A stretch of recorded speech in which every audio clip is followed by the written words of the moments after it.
Pilawan slam. Ya, thay saka abru. Wan syong ni. Habaran kejeng ir pidang tas sebenap. Suku akaran kaya fikir.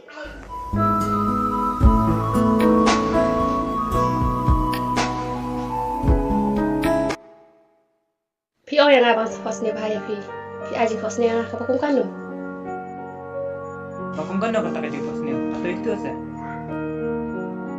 Kalung kumne. Kiri ngabut ben ocing ya pi. Kai binun nam. Kiri ngela armet mentah. Kundo kumta kata te kapamlak no. Nam tapi kane kadak cung kacing ge cung abat pi. Ya memang kamlang kumta. Perjuangan pengucu yang ah. Bayang lalit. Kiri abse. Kejeng fosnya kamlak belum kejeng sisya. Teng kacing fosnya. Kala belum kacing sisya ru. Ngate ngandem lang kumta. Ngane i beri hak epi. Shijino. Asok men ada pi yang ngatu atta. Ya nak tai mail absa yang abda pi. Toya kata.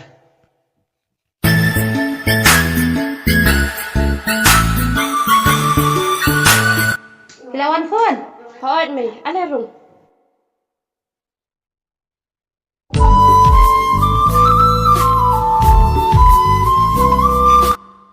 Ini me jonga. Kublai mai. Kublai. Syam. Ayo, sempre kan pun. Oh ini ikhlan orang. Entar sultan nakin pun. Lalu minat lah ya itu berapa. Tak ada ni kembar menai lah kenai. Biasanya pun bagi ngadon kecilnya deh. Itu ya rila kakuan kaburon. Coba pilawan kai kumnya, dawan kai piang. Nang memang ini cuma baru ini tuh yang di dalam ini. Kadai me kataru. Mem sih kuai pun. Tahu me. Ay, lama ni alam kat ngat ini Malaysia. Kalau pun tambah, ojo aja ngit segawan nak kuai pun. Oh itu me. Syam me. Apa minta pun di trainnya di dalam kelas ni. Kadang lek kelas ni. Ada pun dah pindah kok ya. Boleh di Ken. Kadai me. Yang pun buat. Ya me Jepang. Kalau entah itu pun kita yang kelas ni. Kau pun dia siapa bapa? Ini siapa?